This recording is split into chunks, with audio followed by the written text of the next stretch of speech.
So I've gathered from your online post that you have three passions in life: dance, Yeah. Let's music, go. dance, music, and faith. Yeah, you might have more because I'm sure you're passionate about your That's child it. as well. Exactly. But the three that I've picked up and I wanted to mention now: dance, music, and faith. Okay, which comes first and why? Naughty question. Oh, I know what you're trying to do. No, just making you choose. You're not gonna believe it. What do you think I'm gonna say? Well, I'd imagine it's going to be your faith. Absolutely, my God first. And it's just so weird. Listen, guys, whoever's watching. When I was doing my music and dancing in the past, and there was no bigger love. It was just my music, and still today. But there is nothing more I love to do than to preach the word of God.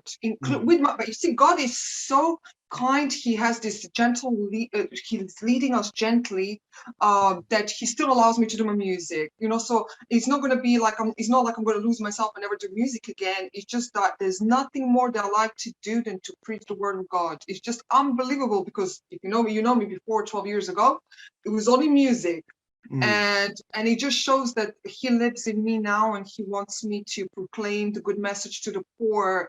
And I can imagine with all the soldiers, the God workers, the God servant, what he's about to do with all of us, if you allow him to come in and serve him and still be you, still be that.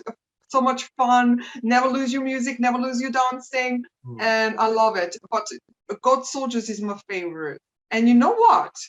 I never preach into the audience. So going to prison and preach to the prisoners, because God wants to give them a second chance now. It's going to be my first audience ever. So I'm so nervous. You have no idea. And I'm also nervous giving this interview, because I think you're the only one that interviewed me second time. I think you interviewed me 12 years ago. And not many people interview me, because I usually interview people, right? Oh my God, soldiers. So I'm very nervous. This is like, I'm not that professional yet with my interviews. And I don't have an assistant, I don't have managers, so I hope I'm doing well. It's not about doing well, it's about being real. It's about being yourself. Real. Yeah. Yeah, this is what Class TV is about. It's not, we're just being honest, I ask questions that they might be uncomfortable sometimes for people, but the fact is, I'm trying to just show there's more to us. There's more to us than just being artists and just being these, like I say, being programmed to be a certain way. Do you understand? Yes. And I found in my career, a lot of the stuff, I had to keep a lot of my stuff quiet. You couldn't talk about a lot of things because the public view you differently. Like you're just telling people, I like Jesus Christ. You're gonna lose you lose a million people just from that alone. They're gonna hate your guts because you talked about that you like Jesus Christ. So you say you always hide stuff. It's nonsense. Yeah. And you know that when Pete was trying to make the website for our music, Anaxent Music, and I was going to call it God Soldiers website for Anaxent Music, he said, no way, we're not going to mention Jesus or God in your music. That's what Pete said. So he didn't allow me to do that, but he said we can still get you to talk about positive things in your music. My song A Dream and I'm just going to record after this hardcore hip hop where he talks about war. So I'm still allowed to do that, but he does not. So yeah, you're right. In the business industry, you will see they will try to get as much audience as they can, and sometimes you're not allowed to speak about God or faith or Jesus, wherever, because they're worried they're going to lose their audience. Yeah, and that's why I was going to ask you: do you have a conflict of interest with your passions? Is there ever a conflict of interest? And it seems that you don't really have one. But... Did you notice they collide perfectly with each other? Did you not notice that? It's amazing, right? My dancing collides perfectly with the songs that I'm dancing to the message that I'm preaching online. And then my music collides also perfectly with the God Soldiers and faith and wherever. It just collides perfectly without losing the audience, without losing the interest, I don't know how, but I think they mix really well together though. You know what I mean? Yeah, fantastic. And that's the thing, it doesn't always work like that. It doesn't always work like that. Yeah. We found each other. I helped you out of a broken place.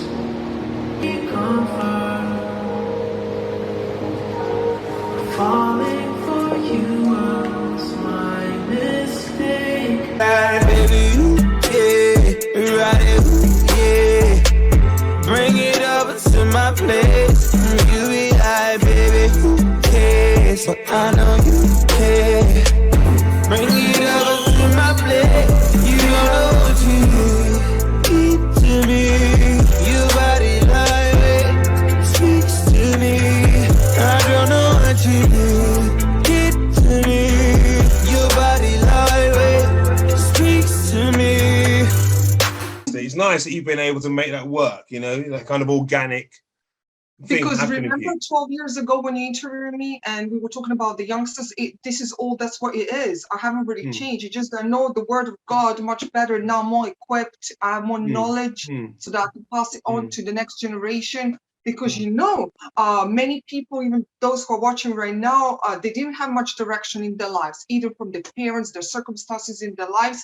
And sometimes when you're a young child or if you're going through a difficult childhood or difficult circumstances, war, racism, poverty, you will not have much direction in your life, especially your peers, your parents, and you can lose the direction and you're not sure where you're going, wherever. And then once you discover that there is directions right here, that helps you now. Oh wow, now I have boundaries, I have discipline, self-discipline, I have instructions of this survival, where before I was lost.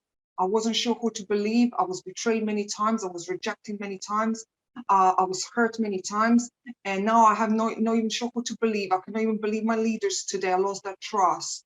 And finally, you know, God meets you face to face and reminds you of the true love, you know, and without losing yourself, you know, he created you, and sometimes the enemy will try and attack you and bring you to different places. And this is amazing, guys. This is finally, I have some kind of an unconditional love, you know. For many years, I resented my parents. I resented the president for the war and my circumstances. And I finally realized that I have one father, you know, that's him, you know, and I allow him to guide me. So allowed him to guide you today, my brothers and sisters. I'm still preaching. It makes it easier as well, if that's the case, because obviously no one can kind of reach up to that kind of example. So it's better to just have that example than expect it from other people. You know, it's like, well, there's the example. People are fallible, but you know, he's not fallible, you know? I love that. And you will see more closer and closer you will get to God, less and less you will be disappointed in your friends, in your family, because you cannot expect too much from them. They are also flesh. And you will see it will be much easier for you to continue this journey, you know? Yeah, fantastic. Great. So for listeners, there you go. That's the answer. But something else I want to say to you, okay, what inspired you? Because you talked about music, you talked about rapping, you talked about things like the dealing with the pain and trauma when you were younger. But what inspired you to be a rapper? Oh, wow. Yeah. Oh, so, you know, that's amazing. I love that you asked that, because I also ask myself question, what happened there? How comes I'm a rapper now? And this was when I was younger. And so I was always, when I was young in school, in Serbia, when I was in my country, I was always very like, you know, I was a little bit boyish, and I hated if somebody was going to bully somebody. So I was always like protecting somebody weaker. I was always a little bit tomboyish. I loved playing football, basketball, and all that, but I was never a rapper. I was just a girl with the long hair, very feminine, very quiet, very shy. I hardly spoke. You know, if I was going to speak, I was about to, I couldn't even speak, guys. I didn't have any communication skills. I was fighting instead of speaking. If somebody's going to say something, I wouldn't even communicate with you. I would go straight for the fight. That was me back in days, very shy. And then when I moved to France, not be able to speak French, learning the language again as English afterwards. You know, what was the question again? Yeah, rapping. So when I was in France, and so that's when I started to hang around with the wrong crowd, missing my father there, not having any direction, not guidance. So I hang around with the wrong crowd, smoking, drinking. And my brother once said, you gotta come and see. This is now 1991. No, sorry, I cannot remember, guys. 1983, I cannot remember now. Years ago. And he says, you gotta come into my room. You gotta see this. I was like, what is this? Because I know when my brother sees a good music, it's a good music. He's got very good taste. So I'm walking now into his bedroom, and I see on his screen black and white 2-pack. Brenda's Got a Baby. I was never interested in hip hop before that. I'm sitting and I just dropped down on my bed. I didn't blink, and I look at this guy from the ghetto, because remember, I went into French ghetto, which is hardcore ghettos. There's not a gangster holding the baby. There's killing, burning cars, raping girls in buildings. Wow. I could have been raped. I almost got raped. There was lots of aggression. Every night there was burning cars, shooting heroin. You go to school, you see heroin on those injections on the road, horrible things. Passing the smoking around. My mommy. Drugs, you mean? My mother finds crack, me in cocaine. drugs. My brother had to fight with those guys that were giving me drugs. It was a nightmare. Suddenly I'm sitting down, looking at this guy, black and white, Brenda's Got a Baby, 2-pack, holding a baby, and having such an impact to his community. And I just dropped down on my bed. I'm like, it's a guy holding a baby? What? I'm used to a gangster murdering, shooting, injecting heroin, raping girls in a building, and suddenly you see this guy holding a baby in his community. What? Is this allowed? Is this? And since then, my life changed. I want to know all his lyrics. So you're saying that you had an image of rappers as being this aggressive, dangerous, violent people, and then you saw a different image, and it kind of gave you a different view, a different idea as to what rap music was about. Yeah, like for me, being in a ghetto was, drug addictions, violence, lots of things, and so for men holding a baby, it was like, is this allowed? How is this allowed? Because if anybody smelled weaknesses in your community, in a ghetto, you'll be crushed. So holding a baby was seen as a weakness. It's seen as feminine. It's seen as emotion. You're not allowed to show emotions. In where I was brought up with the ghetto. If you show an emotion, especially emotion towards the children or baby, is like a weakness. So for him to not be scared to show this emotion and have this feminine side of holding a baby was like, who is this guy? I want to be like him, So when I moved to UK and I was homeless over there, I couldn't speak a word of English. I found I was looking for a little bit of money to buy those tapes, 2-pack tapes. And in those tapes, there was lyrics, lyrics written. And like, is a 2-pack, there was 2 packs of the tapes and all the lyrics. So I used to take dictionary, read his line, and then find what he was saying. I was like, oh, what is he saying? No, is this allowed in a hip hop industry? And then I was reading something else. Oh my God, he's saying this, and that's how I learned English for 2 packs. And he influenced me to write and remember when I first went into the studio, this guy C. James, who's produced. I was falling down. C. James produced my first album, and he invited me to his studio. And when he recorded me rapping for the first time, because at the beginning he was writing lyrics for me, I couldn't write in English, so I was just rapping what he was writing, his own lyrics. I was rapping, and then he records me. He plays it back to me, and I'm looking at it now. I'm like, oh, what is this? I look so ugly. I look like a man. My dad's gonna murder me. Delete this video. No, I'm running out of the studio. So I'm trying to run out of the studio. I'm trying to open the door. He locks the door. He goes, no, you're not going anywhere. You're gonna be amazing. I'm gonna write songs for you. You're gonna produce. I said, no, I'm not gonna be a rapper. I look like a guy, and my dad's gonna kill me if he sees this. And I opened the door, ran out, and I didn't come back 2 weeks. It took me 2 weeks. And after I came back, I was like, do you know why? I don't care what my dad's gonna think. I don't care what people are gonna think about me. Even until today, I was ashamed to say I'm a rapper. I never said to anybody I was a rapper because it was seen more as masculine and more as aggressive, and it wasn't feminine enough, maybe for my brother or my father that's watching. And it was embarrassing, so nobody really knew who I was. And wherever I go now, I never meet somebody say, I rap. I still keep, a secret. And so, so when I started to rap, I suddenly didn't care anymore what my family's going to think of me or wherever. I just wanted to do my music and I started to write my own lyrics, and my producer, C. James, was amazed. You know, I've written Your Sister Forever. That was for my brother, my first ever English written song. And he was amazed. That's when I knew, wow, I'm supposed to be doing, I enjoy it so much, because only hip hop and the drums and the beats, you know, that I have so much pain and anger inside me for everything that I've been through in my life. Is only when I hear the hip hop music and the beats, and when I'm in a studio, when I'm just like rapping, is the only time that I can truly be myself.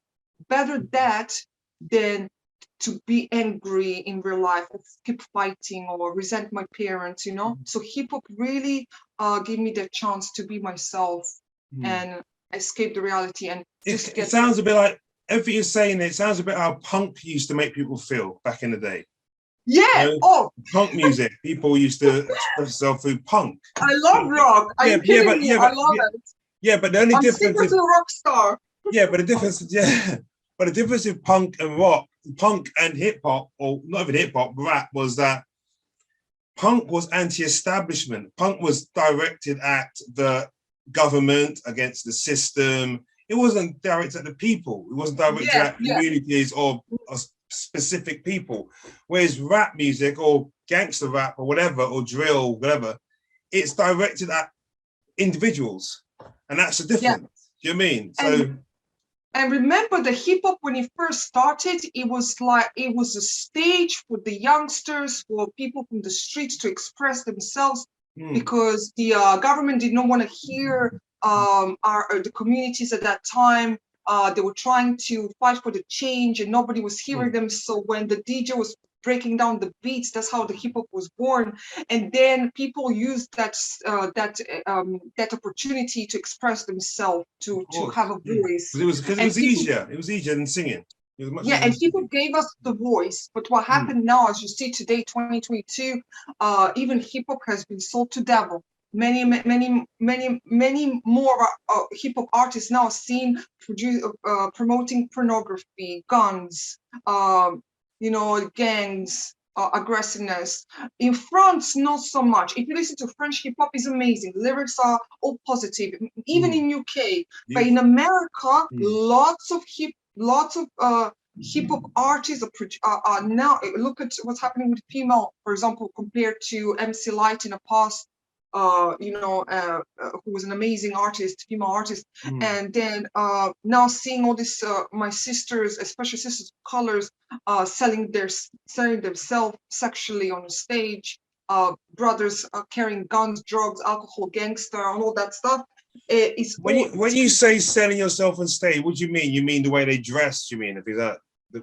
And the lyrics. I don't know if in America, what's popular in hip hop is the lyrics that's very detailed about sexual stuff, licking my I'm licking your I think it's the same. It's the same in the UK. The UK's pretty much caught up. America and the UK kind of similar. So they killed the hip hop. I hope I'm gonna stay true to myself, but I don't think that hip hop is about that. If you look back in time, hip hop was a voice for us, a voice for us. I would say orphans until now. It was a message. It was a message. You were able to spread a message that everyone experienced. Everyone felt the same thing, and everyone was connected. And they're hungry for money. Those kids now on the streets are hungry for money. So believe me, they will do anything to make money, to make into this business. They're desperate to the point where they will have to do all this. Well, okay. Well, do you know what? Talking about the streets and talking about a lot of this kind of conflicts and authoritarianism and systems and establishments. I might as well go on to the George Floyd question I have for you. Yes, bring it on. So basically, George Floyd, very tragic death. We all know that. It was awful. But I was in the UK when that was happening. You were in the States. I went to protest. What was that reality like for you? How did you experience that? How was for you guys? Because it was a huge thing. I didn't even know they was that huge in UK. I didn't know that. Did you guys protest? Well, obviously everything that happens in America happens here. But the fact is, with you, because obviously people went on marches. There were Black Lives Matter marches here. Oh yeah, I went too. It was really, but in the UK, it was strange. It was very surreal, to be fair. Understandably, there was a lot of things going on, but there were some wonderful things that did come out of it. There was the opportunity. There was a situation where there was this guy who I can't remember his name, Anthony, I think his name is, who basically took this guy out. There was a march that went on, and some drunk people. In UK? Yeah, got into a fight with some young black people on the Black Lives Matter march. It was a scuffle. It was an arranged fight that was meant to happen, and people went out there to try to prevent it from happening. And some wonderful guys, I know these guys. I actually know one of the guys. He basically, a guy called Pierre, he was there, and he basically had his security firm mates come along, and they, he arranged it, and they saved this guy from being, violently attacked by the young black kids or whatever. Because it would become more of a race issue then. And so he got awards, everything. One of the guy who carried him on his back, I can't remember his name, I should know his name. I wrote an article about it. Yeah, I think I saw that. Yeah. So we were in the thick of it. So we were dealing with all this stuff like race and violence and anti-establishment, but against the government, against the Queen, against everything. It was really odd. It was really kind of polarizing. Do you know what I mean? And you just didn't know what side to be on, because for me, I'm like, all I want is peace, and I want people to get on with each other. That's what I'd like to see. And as that was happening, it was like, okay, what side? And I didn't want to take a side. I'm like, oh wow, really? You didn't want to take a side? No, oh, wow. Why would I take a side? It shouldn't have been about race. For me, it was about people. It was about people. I know in your mindset, you're viewing it from differently because you're in America and you saw it was very, very racial. But in the UK, for me, it was like I didn't see that. I see a connection. There's a connection. We are so connected here. That's how I see it. Yeah, and I understand. There's nothing that really, I don't know, maybe something might cause it, but there was an issue when there was a guy that got shot by the police over here. There were riots with London riots, but still there were black and white people together in those riots. It wasn't just about race. Do you know what I mean? A black guy died, but the whole of England, people from all sides felt what happened, and people of all sides were like, this was wrong. Do you understand me? So when I say take a side, I'm talking about a racial side. I don't take a racial side. Yeah, I understand. But being in America, I definitely had to take a side. There's no way that I couldn't take the side, because for many years in America, there has been, sorry, my friend just messed. For many years in America, there has been the thing between the police, which I wasn't aware until I arrived here, between the police and the black community, or maybe even community, it's unbelievable. These people are getting shot by the police because of the training the police has been wrong training the police for many years. Yeah, it's very different. It's very different. Very different. And now we have been lucky with George Floyd that it has been filmed and it has been shown on social media, thank God to social media. And now the whole world is watching this injustice now unfold in front of your eyes. That has been happening in America for many, many, many years. And I believe that George Floyd had to die for this injustice. So I had to take a side, and losing lots of friends here in America. For example, when George Floyd died, I went to protest. I was absolutely on Black Lives Matter side. We needed to help these people have voice, and they're now grieving. They are in pain. They are scared. We need to show them, yes, Black Lives Matter to me. And my church, which I left the church when George Floyd died. You're not going to believe this. I left my church. Why? Because they refused to pray for George Floyd, changes of what George Floyd prayed. And what we were doing, because we were doing every Sunday, we were doing Zoom, just like we're doing now, all the female group and everything. I was doing it for months. And every Sunday we're asking each other to pray. And I was listening for 1 hour, their own prayers, grandmothers, nieces, blah, blah, blah, blah. And now they're coming up to me, Anna, what's your prayer? And my prayer is for, since George Floyd died, for the community and the police to come together. And you know what they did? They muted me. Wow. They didn't allow me to speak.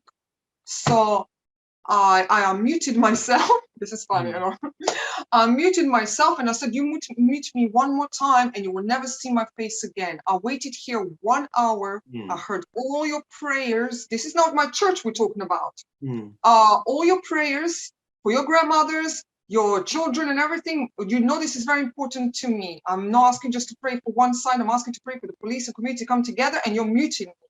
After that, we were not going anywhere, guys. And I stopped going to church. So George Floyd changed my life. I lost some friends. I made some friends, and I just realized that guys, listen, Black community can be very lonely sometimes.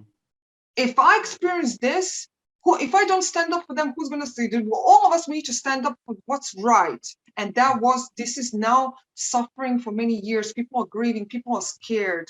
People are fearing, guys. Do you understand? We need to show some compassion. I'm going to now stand there in my church. You're teaching me about Jesus Christ. Where's the compassion? Then I lost the trust. Guys, you cannot teach me anything from today if you refuse to play for George Floyd and you muted me. Goodbye. And after that, my whole life has changed. I was very much into police in the community. What can I do while I'm here to make these changes? There's big miscommunication between the authority and the Black community. Listen, guys, police to get a job in America has to have a high bachelor degrees. They have to have a stable life. They cannot get a police job if they're coming from a criminal background. And now they're arresting people they have maybe never had guidance in their life. Crime, Black history. We're seeing arresting people. They may not even have education. Maybe they never have a friend figure in their life, or even a father figure in their life. So when the police is approaching this community, they have to remember that they may be the only one and the first one that these people will ever hear the advice from, or maybe ever see a father figure in their life. And there's this miscommunication here, big misunderstanding. And I hope I can do something in that field while I'm here. And they used to build this bridges, this communication between the police and the community, for them to understand how it's like to be a Black man in America today. Fathers. I hear all this stuff, and it's lovely hearing it come from you, because obviously for me, as a person of color, it's very nice it's nice to see, someone like yourself have that much passion and interest and understanding. God, but understanding of what goes on, and that's phenomenal. And I applaud you for that. Thank you. But at the same time, I also know that I've had, let's say in my lifetime, I've had racism from both sides. I've had racism from Black people. I can imagine, So it's very unusual. So you got to understand from that side. It's like we think in America. In America, my view is this: that the American Blacks are very much more united than the Blacks in the UK. Do you know what I'm saying to you? So what I mean by that is that if you're like mixed race or light skin, people think that you're getting more out of stuff in the UK, and they don't really associate you as being Black. And I felt that, which is really strange. During the whole period of George Floyd, people were looking at me like no one would listen to what I had to say. If I said something, no one wanted to hear it. And it was like, why? It's because, it was because I wasn't, they saw me as, or people seemed to have seen me as I wasn't actually Black enough to have a voice. Do you understand? Or an opinion. In America, if you have one drop of Black blood, you're Black. Do you understand? So you could be light skinned with blue eyes, you'd still be considered Black. That's why Obama is considered Black. They say the same thing to me. I don't care. You can say whatever you want. I may not be Black to stand, but I'm not standing for what they're saying about me. I'm saying things to make some changes. For me, more important is to speak. It says in the Bible that you have to speak for those who are destitute, who have no voice, for the weakest one. It's raining. Wow, we're gonna be flat in a minute. The thing is, I don't think, for me, the weakest one, I don't know, in America, you have the middle classes. You've got middle class Americans, okay? Black, powerful Black Americans, okay? You don't have that equivalent. You don't have that equivalent in the UK. Again, so I know I'm coming off track a bit here, but when you think about the weakest ones, my thing is that, we've got Black Lives Matter. When I was in America, I was in New York, and I was on the Black Lives Matter marches, okay? And I can tell you this now: 70% of the people marching were white. Yeah, me too. I saw that. Exactly. Why weren't Black people out there marching for themselves in a situation? You might say because the concerns of racism or whatever. I have no idea, but that's what I witnessed. It was that Black people weren't actually supporting themselves at the time. And then obviously later on, what you've seen is that Black Lives Matter, they've gone into this whole thing about where's the money gone. There's a lot of things that were confusing and have been confusing for a lot of people about what Black Lives Matter stood for. Do you know what I mean? So it was right. It was a confusing time for all of us. Remember that black people, even in America, are killing each other. They're robbing each other for survival. And you will see that maybe less than 24% black people can have mortgages in America, less job being less paid. If a white person goes for the interview and a black person, believe me, for the interview, believe me that the a white person will get the job first. Let's be clear. We're not there yet with equality. We're not there yet. And especially in America, you will see the black community will still be classed as a second-class citizen. This is now going on still in 2022. That's why we're still fighting. We're still having a voice for those who are weakest. To me, a person who doesn't have the same well-paid job as the other person is the weakest. For example, we cannot now. I know that many people say, "Wow, white people say, well, George Floyd shouldn't use the 20 fake dollar bill," and I know that many will say the black community is finding excuses. Guys, this is now years of years. You know where these people are coming from. It's a long journey. Some people don't have the same ability as you. It's trauma, and I don't know. I just believe that we have to be more compassionate. Like I said, pray for the other people's land first before you pray for your own land first. In my church, I was saying Black Matters. I was wearing t-shirt, not going to church with t-shirt, but I was doing live Facebook. I was wearing a Black Lives Matter t-shirt, and all they were doing in my faces, they were wearing, waving blue flags for the police, and kept saying all life matters. I still think it's not the right time to mention that our life matters, because that will provoke them to anger. Like I said, just like in Ukraine. Always allow the guest or somebody who is not from your country to feel welcomed. No, it's not time to scream all life matters. I'm sorry, my life doesn't matter right now. I want to show you that I have compassion for what's happened to you. I want to agree with you. So your life matters to me right now. It's not the right time. We can do this later. Right now it's time. Let's show compassion to these people and find it. They want to hear that we can hear them, that we can experience pain with them, share the pain with them. And that's all they want. They just want to be heard. That's all it is. And the thing is, black people have been heard now. We have been heard. It's phenomenal. It was the first time. It was the first time we could talk about racism. That to me was one of the most defining points of that experience. And that, obviously we lost a soul to get to achieve that. But the fact that we were able to talk about racism for the first time, because my whole lifetime, you couldn't say the word racism. People would tell you, what you're talking about, mate, So it was like, we were now aware that it was real, okay? So that's it. Communication is everything. We need to learn today how to communicate, to express ourselves, to tell people what's going on in our lives. Demand to share the pain with us, demand to grieve with us. We have to demand this. We're going to run out of time soon. So I got to say one thing, and it's great that I love you talking about your stuff, and I think you're going to reach a lot of people with what you've got to say. But the thing is, I want to just hit a few points, and it's like, America, to me, for a lot of people, America's very confusing. Because America's got all of these states, okay? Yeah. And obviously in one state, a black person is probably going to feel very, very welcome. You go to another state and they're not going to feel welcome. So it's just not about only racism. It's literally it's like living in parallel universes. I imagine if you go to all of those 54 states, you'll probably be welcomed into all of them. But being a black person, you go to one state and you're safe. Another state, they might kill you. That is what is the most confusing thing of all. So different, and for example, in one state you're allowed to show the gun, they're carrying the gun, and another state you can go to prison if you're showing that you can carry the gun. It's very different laws, different state, different mentality. It's crazy because we have how many 51 different states. I don't know, 51, 54, whatever. But that was all. So those are the things what would actually exasperate racism in America, because there's some people from the South are going to come over to New York, and they're going to be very different. Do you know what I mean? So if you're from the South you go into into the north, whatever, go into New York all of a sudden, and you see black people, you're gonna be like, hey man, if we were back in the South, we could do this. Do you understand me? So a lot of these things cause problems. So you have the Southern police officers potentially going over, it's like when you're talking about what's going on in one state, it's like what was going on in South Africa back in the day, where people in South Africa were going, okay, if they were in South Africa, they wouldn't be able to get away with this stuff. Do you know what I'm saying? With apartheid.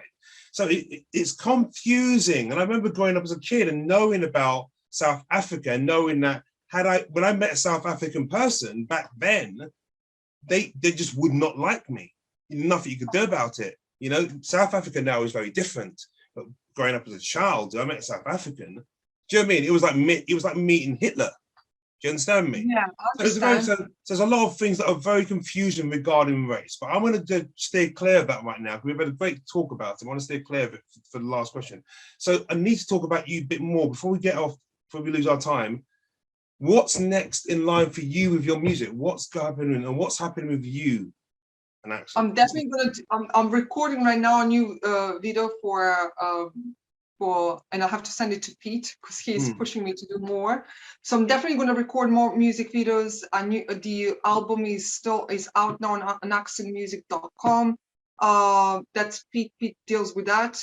And so I'm still going to promote my first album because I think I'm not there yet. I'm going to record some proper music videos for that album, and I'm still going to stick to the first album. I really don't know where my music is going to take me. God knows. God knows. And I don't even know how long I'm going to stay in America, because I'm here on a visa, and I don't know how long visa is going to last. Maybe I'll have to come back to UK. Maybe I'll see you, I don't know, in a few months. Could be nice. It's not the end of the world. I don't know. Only God knows. Right now, it's very confusing. I'm definitely keep doing my music. I'm going to do more video music for my music. I'm gonna. Don't let me drop my pen. Do not let me drop my name. Do not let me feel the same. Yes, I know I'm just a slave. Your production must be strong, cause my lyrics get me wrong. Do you know where I'm from? I let you know. Places from a wall, places where we saw, places where you scream. Do not hurt those kids no more. Places where I saw many gone far from home. Places where we pray. Stop the war. Hardcore, hip-hop, never gonna wake up. Feel it, this is my home. See it, this is my love. Hardcore, hip-hop, everybody's in the shock. Young lady came with a storm. Hardcore, hip-hop, never gonna wake up. Feel it, this is my home. See it, this is my love. Hardcore, hip-hop, everybody's in the shock. Young lady came with a storm. Now you know what sucks is strong. Now you know I play hardcore. Now you know I never stop. Now you know where I came from. Now you know what sucks is strong. Now you know I play hardcore. Now you know I never stop. Now you know where I came from. If they ever tryna put you down, you should never hit the ground. Axes by your side. Let me hear me run. If they ever tryna put you down, you should never hit the ground. Axes by your side. Let them hear my sound.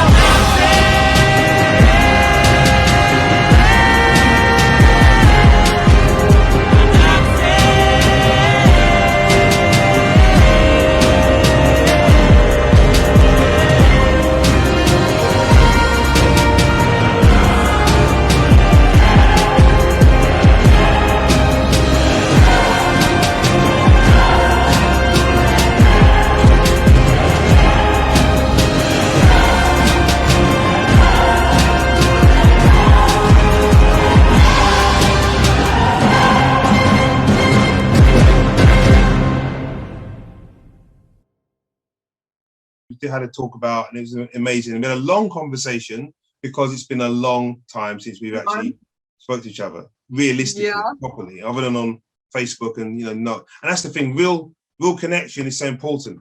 So now you know why I do this, and now I know why you do what you do. But you always used to want to do that. You remember even 12 years ago, you used to interview people, just like you're just who you are. This is you, even from 12 years ago. Do you remember our first interview? Yeah. But exactly. Well, that's the thing. I've wanted to come back to this. I've wanted so much to come back to being able to do this. And so obviously my wife you know, it's like it's time out of family. But for me, I believe that, I don't know, it's like when you see something's needed, you just gotta do it, don't you? You just gotta, you Yeah, see you something's have needed, you gotta do it. And for me, Yeah. because I've been so lucky, you know, I've had a difficult life like yourself. We've had difficult pasts, but we ended up being lucky in our lives. You know, Blessed. you can decide to just enjoy it and go quietly and not not let anyone see you. Just, you know, just walk around like you're invisible. Or you can go, actually, I want to see what I can do to help other people. Yes. You have a And choice. tell me, just a quick question. I'm wondering, because I don't know when I'm going to speak to you again. How you feel like now being a father? Do you find it difficult? Being a father is very, no one tells you how hard it's going to be. You know, So no one hard. yeah, but no one tells you how hard it's going to be. Yeah. No one tells you. No one. Not really, not really. I mean, I think it was, but for me, it would always be, it was always going to be more harder because I was an artist. And then I Yeah. was like yourself, you know, you're an artist, and then you have a child. And It's when like you're an artist, it's about self, isn't it? It's all, music. Yeah. it's all Yeah. very selfish. It's about you and your Creative career and things. all Yeah. this stuff. And then Yeah. all of a sudden you have to kind of stop It's all like, that yeah. for somebody else. And even though you understand that, you know, music isn't that as important as that life, nowhere in a million years. But you know that the world wants you to continue, but you're like, well, I want to give my son to my children, and you just want to, it's very hard, it's a confusing situation. So So confusing.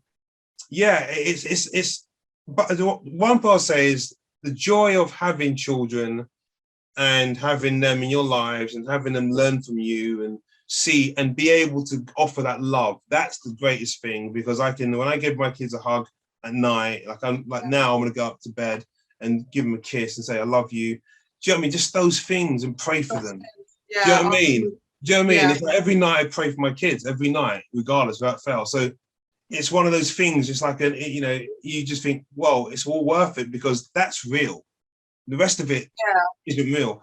That's I'm why, so glad that yeah. we're sharing this because Mm. I'm so glad that we're sharing this because I feel like you were, as a musician, that you were going through the same things that I did when I became a mother. And it's just like, a musician, I need my space. I need to continue to be creative. This is hard for Mm. me.